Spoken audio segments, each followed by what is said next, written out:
जिवें कि सारे दोस्त जानते ने कि इलैक्शन बहुत करीब है, सिर्फ एक दिन बाकी है।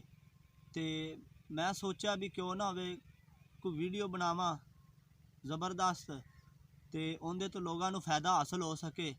तो इस वास्ते मैं एक वीडियो बनाने लग्या। तो वीडियो बड़ी ही दिलचस्प और कीमती होवेगी।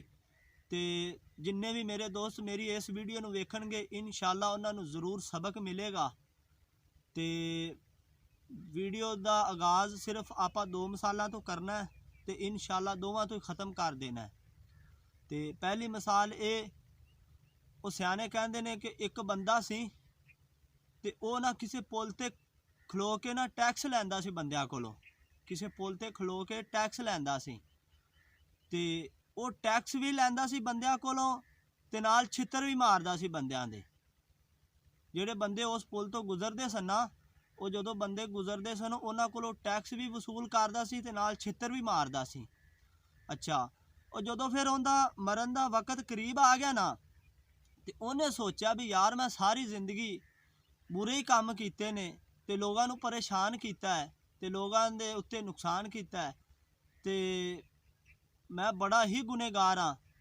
ਤੇ ਉਹਨੇ ਆਪਣੇ ਪੁੱਤਰ ਨੂੰ ਸੱਦਿਆ ਵੀ ਪੁੱਤਰ भी मैं तो हुण मरन लग्या ते लोग तो मैनू गंदा आखणगे, ते पुत्र तू कोई यह जा काम करी भी लोग मैनू ना चंगा आखन गंदा ना आखन। पुत्र ने हाँ ठीक है अब्बा जी। खैर वो बजुर्ग चले गया दुनिया तो ते पुत्र की ड्यूटी लग गई वो पुल ते।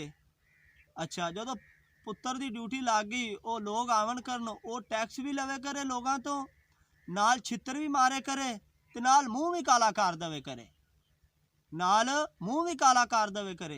वो लोगों ने आख्या यार इहदे नाल तो ही चंगा सी, वो जे मूँह तो नहीं चलो काला करदा सी, ये तो भैन चोद मूँह भी काला करदा है। ते लिहाजा मेरा गल करन दा मकसद है भी आ इलैक्शन बड़ा ही कीमती अपने आस्ते, ते अल्लाह ने आपां नूं बड़ा ज़बरदस्त मौका दिता है। ते ये जिहड़ा वोट है ना, वोट इनू ज़ाया ना करो। हर बंदा अल्लाह पाक ने हर इंसान दे अंदर दिल रखा ना जी, जिहड़ा दिल रखा है वो दिल वो हर बंदे गलत और सही बंदे नूं परख लैंदा है।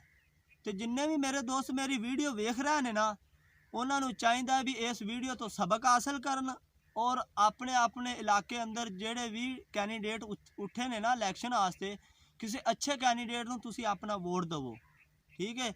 तो वरना फिर किवें होवेगा, दूजी मिसाल तो ना होवेगा, वो भी दोनों मिसाल मैं सुना देना।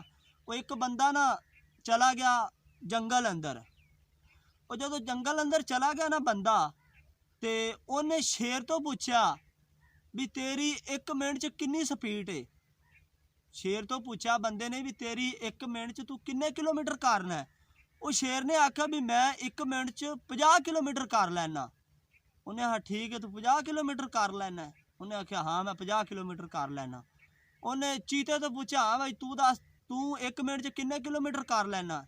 चीते ने आख्या भी मैं ना 1 मिनट च 100 किलोमीटर कर लैना। उन्हें आख्या वाह का क्या कमाल कर दिता है, तू 100 किलोमीटर कर लेना 1 मिनट च। उन्हें फिर गिद्दड़ तो पूछा हाँ भाई तू 1 मिनट च किन्ने किलोमीटर कर लेना। उन्हें आख्या मैं मेरी ज़ाती स्पीड नहीं है, पिछली जिन्ना मर्जी लवा देवे, भी मेरी ज़ाती स्पीड नहीं, पिछला जिन्नी मर्जी लवा देवे। तो ये मिसाल का देने का मकसद है भी अगर आप वोट किसी गलत बंदे नूं दे दिता ना, तो फिर उन्होंने अपनी स्पीड उन्होंने नहीं लवानी, अपनी ज़ाती स्पीड तो होनी को नहीं, वो आपे अपनी स्पीड बनवा लैंदे। तो मेरा लोगों अगे एतमास है, गुजारिश है कि भी तुसी ये जिहड़ा वोट है ना, अल्लाह पाक ने आपां नूं 5 साल बाद मौका दिता है, तो इस तो बाद 5 साल बाद ही आपां नूं मौका मिलना है। तो तुसी आपदे इलाके अंदर किसी अच्छे बंदे नूं वोट दवो, तो क्योंकि महंगाई बहुत ही ज़्यादा है। तो अगर तुसी किसी गलत बंदे नूं वोट दवोगे तो गरीब बंदा तो अगे ही बड़ा परेशान है, तो लिहाजा महंगाई होर वध जाएगी।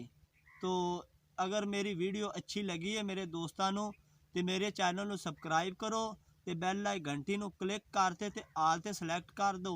अगर मेरे दोस्तों नूं मेरी वीडियो अच्छी लगी है, बहुत शुक्रिया।